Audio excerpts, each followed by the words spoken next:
everyone, welcome back to my bedroom. So today I thought I would share with you even more fun classroom games that you can play with your students if you ever have like 10 minutes to spare. Or if you just want to build classroom community and you notice that your kids are being a little squirrely, this is a great way for them to just have fun before you dive into some deep academic content.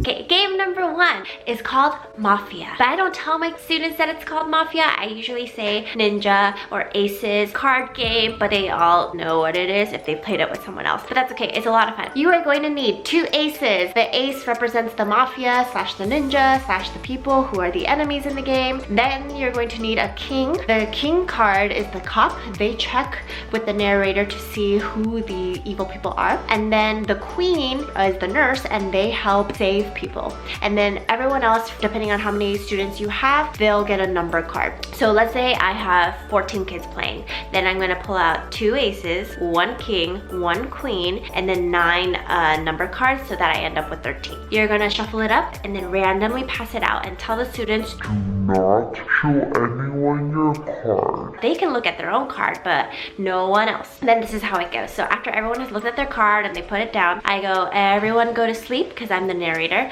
Everyone go to sleep, and those who have the aces, please wake up. Then the 2 people will poke their heads up, and then I'll say, point to someone you want to take out of the game. So they both have to agree on one person. So let's say they point to poor little Susie over there, and then they both agree on Susie. So then I'll just go, okay? And then they go back to sleep. Then I say, the person who had the king, please wake up. They're the cop. And I'm gonna say, point to someone who you think is the Mafia slash Ninja slash whatever you wanna call it. And then I will say yes or no, but they can only choose one. Then I tell them, okay, go to sleep. Next person, the doctor. The doctor will wake up and point to someone they wanna save, meaning they think the Mafia tried to take them and they wanna try to save that person. They can also save themselves. So the doctor chose little Susie, and turns out that the Mafia did take Susie, and now the doctor saves Susie, and the doctor has no idea who the Mafia chose, but they ended up guessing correct. So I say, okay. Then I say, all right, Miss Lee's townspeople, everyone wake up. Susie was on her way to go to the market, and then a bike hit her, but then she was saved by the doctor. So now my townspeople and the Mafia and everyone's just pretending to be a townsperson. They guess who would have tried to take Susie. After I hear some names and some people start to accuse, then I pick 2, and then they vote. Then whoever gets the most vote, they're out, and then everyone goes to sleep, and we do it all over again. The game is over if all the townspeople are gone and only the Mafias are left, or if the townspeople find the 2 Mafias. Next game is Colored Jenga. I like to play Colored Jenga with my students because you can also review math with it. So the Colored Jenga pieces are a little different from regular Jenga because it comes with a colored dice. So when you roll the dice, if you land on green, you have to pull out a green block. Okay, so how you play this game is you set up the Jenga like normal, and then there's a little tiny dice, and then you roll it and it's yellow. So I have this decimal review sheet that I got online, and yellow. Write the decimal as a fraction with a denominator of 10 or 100. So I'm going to look in this bag. I'm going to pull out a decimal. It's 0.5, so I'm going to say, okay, it's 5 over 10 or 50 over 100. I got it right. So then I'm going to now pick the yellow. And then this is how you keep track of how many questions they got right. And there's also a fraction one. I'll link it below. This is not my original. This is from someone else. Number 3, Captain's Ship. So this is a lot of fun for my students. It can involve as many people as possible. I'm the captain, and then they are responding to what I say. So when I say, Captain's coming, everyone has to go, aye, aye, Captain. And then when I say, man overboard, everyone is scrambling. They gotta find 2 other people, and then the 2 people, they pretend to make a boat. Let me show you this. So one person's on one side, another person's on the other side, and one person's in the middle, and they're kind of like going like this, making a boat, and the person in the middle is like the person going overboard. So they have to be a group of 3. When I yell, scrub the deck, they get on their knees and they pretend to like scrub the deck. And then when I say the bow, then they run to the front of the classroom or the front of the field.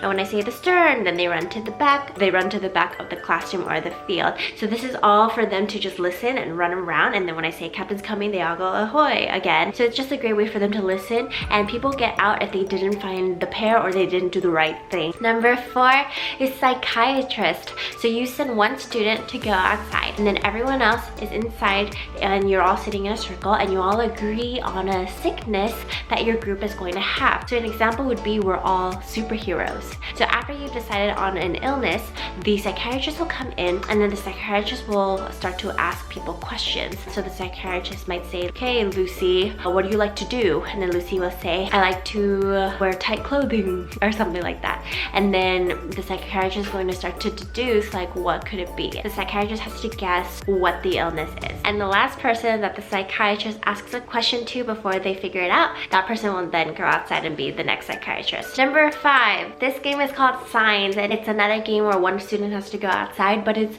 so much fun. Okay, so one person goes outside, then everyone in the class, they each have to pick a sign. They make up a sign that is personal to them. So for me, thumbs up. Another kid might do scratching their nose. Another kid might do twirling their hair. So everyone has an individual sign, and you might have to have everyone review it a couple times because everyone needs to remember what everyone's sign is. Then the person who is outside comes in the center, and they're just gonna turn around and they're just gonna look around. Before they came in, you already decided who was going to start. So I probably would start. And so what you're trying to do is you are trying to send the sign to someone else, and the person in the center is trying to guess who has it.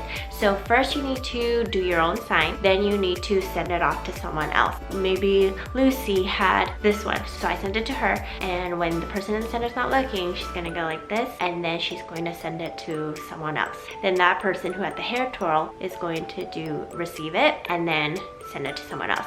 So let's say the person in the middle caught Lucy going like this, and then they ask, Lucy, do you have it? So if Lucy did this, then that means it's on her right now, but if she goes like this, and then I received it back, then it's on me. Whoever gets caught, they go into the center. 6, Pictionary on Post-it notes. So this one requires a group of 3. So one person is going to write a word on a Post-it. Then they're gonna put another Post-it on top of it. Then they're gonna pass it to their next partner, and that partner is going to look underneath and then try to draw it, and then you're gonna put another Post-it on top of that. Then the person is going to only look at the picture and then try to guess what the word is. So it's kind of like Pictionary telephone. Number 7 is good for lower elementary, but it could be used for upper elementary too, is skip counting.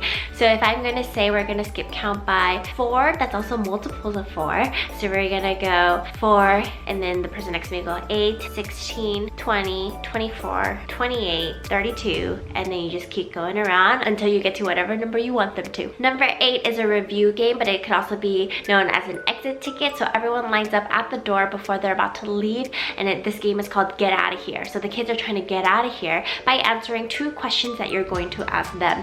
So you're gonna ask each student a question, 2 questions, and if they get it right, they can leave. If they don't, they go to the end of the line, and they just kind of stay with you until they're able to figure it out. So that's usually good for right before they go to recess or right before they go to lunch. Number 9, mum ball. So you know the term mum's the word, meaning like don't say anything. So all the kids sit on their desks, and then you get like a softball or like a beanbag, and then they're going to throw it to someone in the classroom. They're going to point to them, make eye contact, and then throw it to them, but quietly. You cannot say anything. And the minute the ball drops or someone says something, then the game is over, and then you take the ball, and then you have to start again. And you're trying to get it to every person in the class quietly. And number 10, the last one, is vocabulary charades. That's such a great way to review vocabulary words or spelling words, is to put it all in a hat, and then have the kids, they can come up in pairs too, to pick one word, and then both of them act it out together in front of the whole class so that the class can practice the words and the definitions and the meanings and all of that. If you like what you see, please like and subscribe, and I'll see you later.